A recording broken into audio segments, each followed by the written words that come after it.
नमस्ते। मैं मीनाक्षी शुक्ला एक बार फिर से अपने इस चैनल सप्तवेणी पर आपका बहुत स्वागत करती हूँ। हाँ, जानती हूँ आजकल थोड़ी कम एक्टिव हूँ यूट्यूब पे या फिर किसी और भी सोशल साइट पे। समय थोड़ा कम मिलता है और इस बार 2025 का अधिकतर समय मैंने पढ़ने को दिया। मैंने बहुत सी किताबें पढ़ी, ऐसी ऐसी किताबें जो मैं पढ़ना चाहती थी और भी बहुत सारी लिस्ट में अभी भी है बाकी। और बचपन से शायद पढ़ने का बहुत शौक रहा है, शायद नहीं रहा है। और कभी पैसे की तंगी रहती थी, कभी आधे दामों पर भी किताबें ली है, पता नहीं पढ़ा है मगर।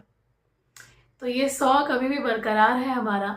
और पिछले कुछ सालों में कहीं ना कहीं छूट गया था ये, शादी के बाद और अन्य तरह की जिम्मेदारियों में जब उलझे तो शौक बहुत पीछे रह गए। लेकिन फिर से एक दफ़ा मैं जुड़ी साहित्य से, जीवन से। मैं इसे जीवन ही कहती हूँ। साथ ही मैं ये भी मानती हूँ कि अ, जो जीवन है ना, ये जैसे ही बीतता चला जाता है इसमें रिटेक नहीं होता है। तो जो मैंने इतने साल पीछे गवा दिए उसका अफ़सोस मुझे बहुत होता है। पर कोई नहीं, देर आए दुरुस्त आए वाली चीज़ें जो है मेरे साथ भी है। और किसी ने मुझसे पूछा कि क्या सीखा आपने? मैंने कभी इस तरह से किताबों को नहीं देखा कि मुझे क्या चाहिए, मतलब क्या सीखना है। मुझे बस पढ़ना अच्छा लगता था, मैं पढ़ती गई। उसके बाद मैंने सीखा भी ज़िंदगी को। और कहानियों में, कविताओं में बहुत सारे ज़िंदगियाँ देखी, अलग अलग सी दुनिया देखी जो शायद मेरे इस चार दीवारी में नहीं है। तो जीवन है मेरी। तो चलिए 2025 में जो मैंने बहुत सारी किताबें पढ़ी है उसके बारे में आपको फटाफट फटाफट से बताऊंगी मैं। और किसी ने मुझसे कहा भी था कि आप किताबें बस दिखा रहे हो, बता नहीं रहे हो ना।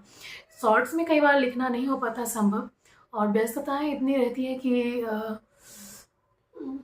क्या ही कहूँ, मतलब रोना नहीं रोना है मुझे अपनी व्यस्तताओं का, जिम्मेदारियों का, वो सबके जीवन में है। लेकिन जो अपनी रुचि का काम है उसके लिए समय अक्सर मिल ही जाता है, तो मैंने भी निकाल लिया। तो अब आते हैं हम इस साल 2025 जो कि अब जाने वाला है। इस साल मैंने बहुत सी किताबें पढ़ी। जानते हैं मुझे लिखना भी बहुत पसंद है। मैं सबसे पहले पाठिका तो हूँ, लेकिन मैं लिखती भी हूँ। लेकिन इस साल मैंने पढ़ने को ज़्यादा समय दिया।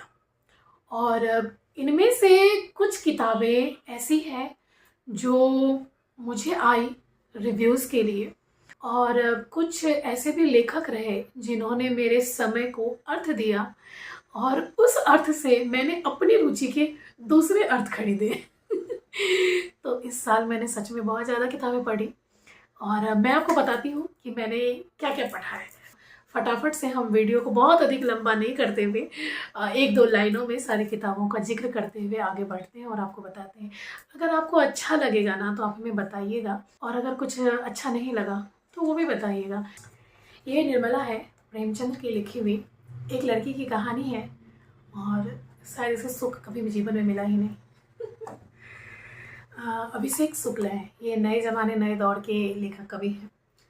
अच्छा है, और एक विचारों की श्रृंखला है, जैसे डायरी नुमा किताब है ये, पढ़ सकते हैं आप, अच्छी किताब है। ये कविता सिंह जी की किताब है, ईश्वर मलेच्छ है। इसका शीर्षक बड़ा ज़बरदस्त है, और कविताएं जो है बिल्कुल अलग तरह से, अलग अर्थ में लिखी गई है। ऐसी ऐसी चीज़ों के बारे में बातें की गई है जो शायद हमारे जीवन से कहीं ना कहीं गायब होते जा रहे हैं।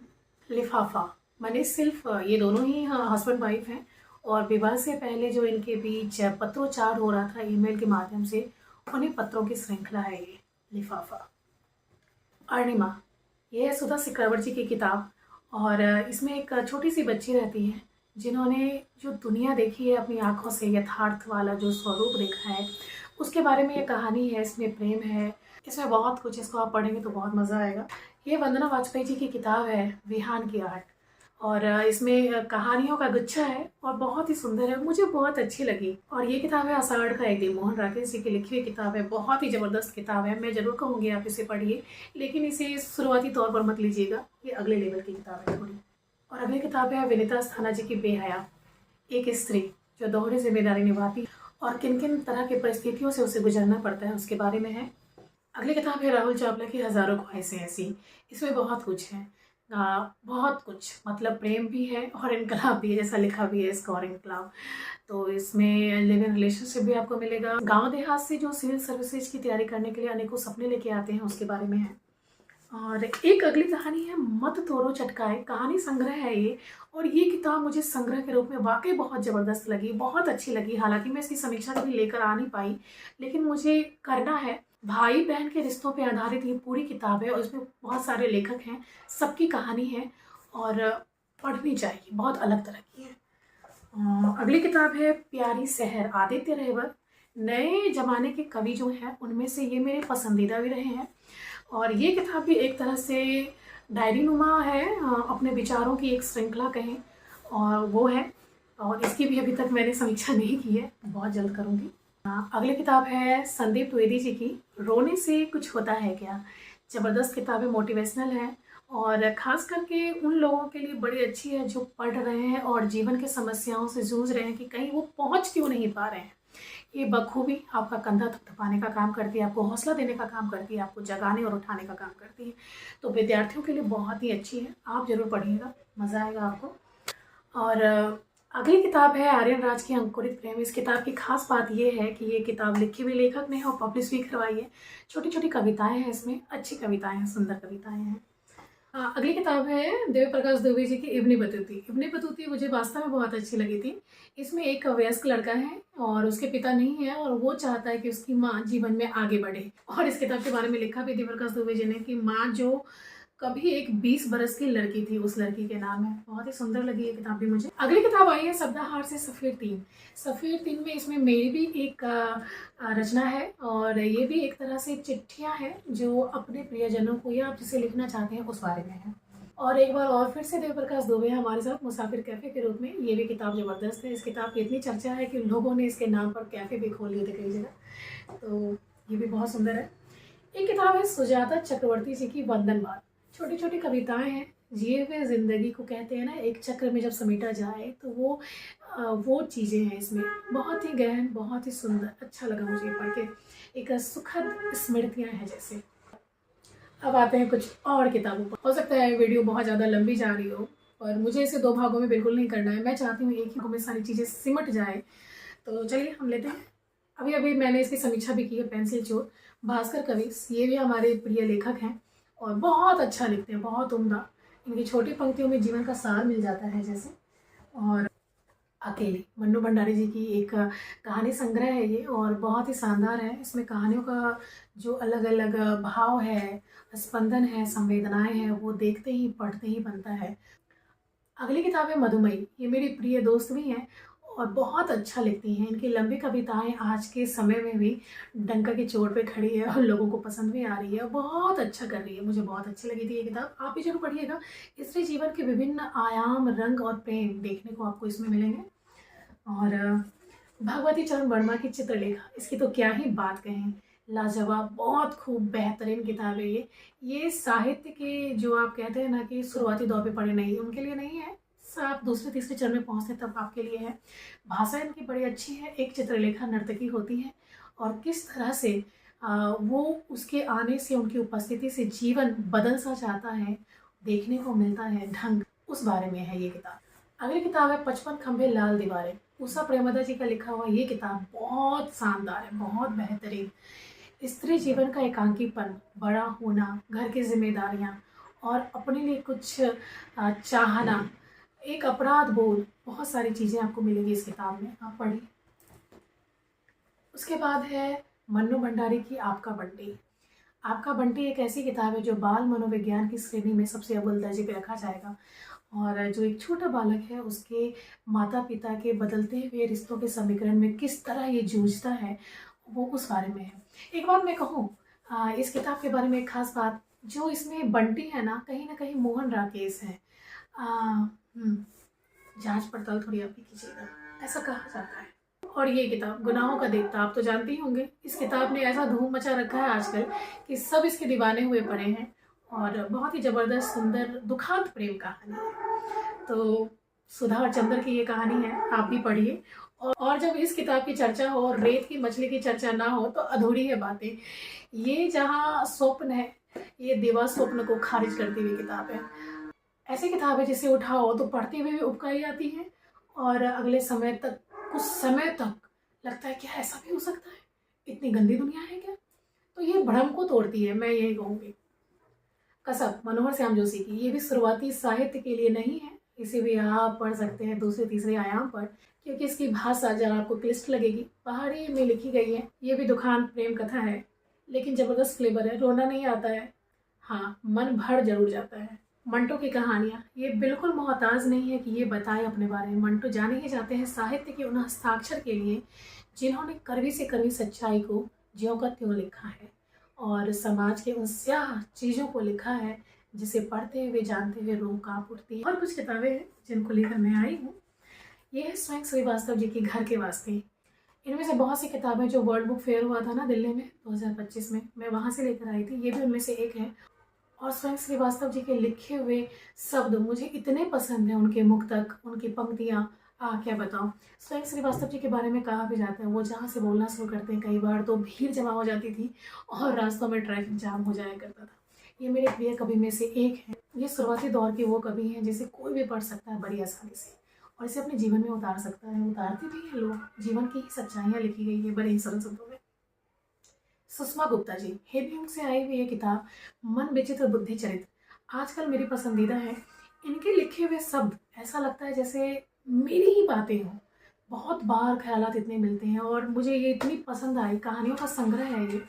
मैंने इनकी दूसरी किताब भी मंगवाई है किताब, मैं बहुत जल्द उसके बारे में बताऊंगी आपको। बहुत शानदार है, मुझे बहुत बहुत पसंद आई इनकी लेखनी, सच में। आप पढ़िएगा, आपको अच्छी लगेगी।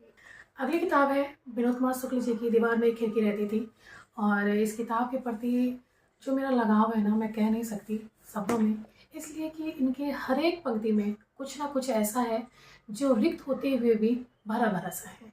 हाँ, और ये अभी इसलिए भी बहुत ज़्यादा खास है कि कल 23 दिसंबर को उनका निधन भी हो गया, और साहित्य जगत के लिए ये एक अपूर्णीय क्षति है। तो ये किताब ऐसी है जो बहुतों को समझ में आती है, नहीं भी आती है। अगली किताब है मंजू मोहिल जी की विचार प्रवाह। ये संकलन है, इसमें बहुत सारे लेखकों ने लिखा है, और अलग अलग तरह के विचार हैं इसमें।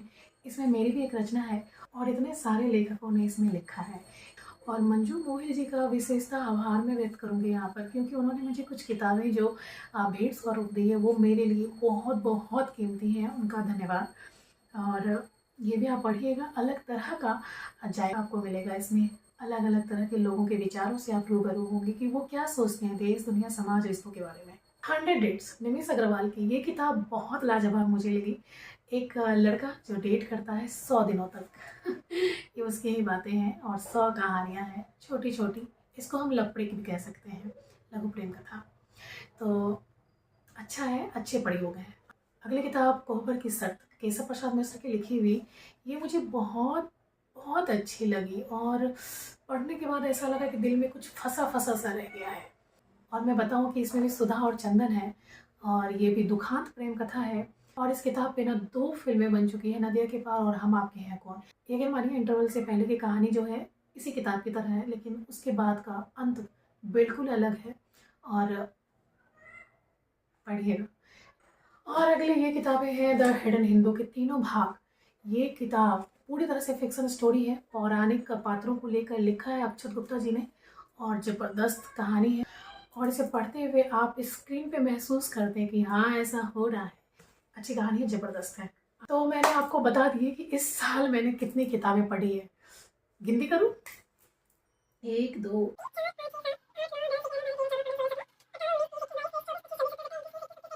38। तो इस साल मैंने इतनी किताबें पढ़ ली, लेकिन मैं फिर भी कहूँगी बहुत कम रहा, क्योंकि मेरे पास और भी किताबें पढ़ी हैं जिसे मैंने पढ़ा नहीं है। और मैं बताऊँ उनमें से कुछ किताबें तो ऐसी है कि उसे खरीदे हुए 2-2 साल हो गए हैं और मैंने अभी तक उठाई नहीं है। तो उम्मीद है मुझसे कि मैं उसे पढ़ूँगी बहुत जल्द ही। और कुछ किताबें आई भी है रिव्यूज़ के लिए, समय नहीं हो पा रहा है कि मैं उस पे भी समय दूँ। तो ऐसा इसलिए भी है कि पढ़ने की स्पीड थोड़ी कम है, इस वजह से भी कि जिन किताबों को हम पढ़ते हैं अ, उस किरदारों में, उस समय में कुछ देर हम रह जाते हैं। मुझे तुरंत छलांग लगाना नहीं आता दूसरी कहानियों में, दूसरी दुनिया में।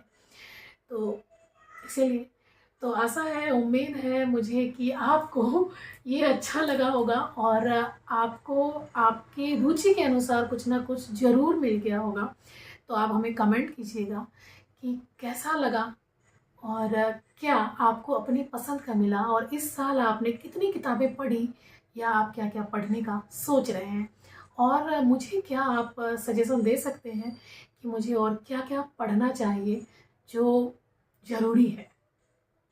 धन्यवाद, बहुत-बहुत धन्यवाद। और हाँ, सब्सक्राइब ज़रूर कीजिएगा। पता नहीं रीच ही नहीं है।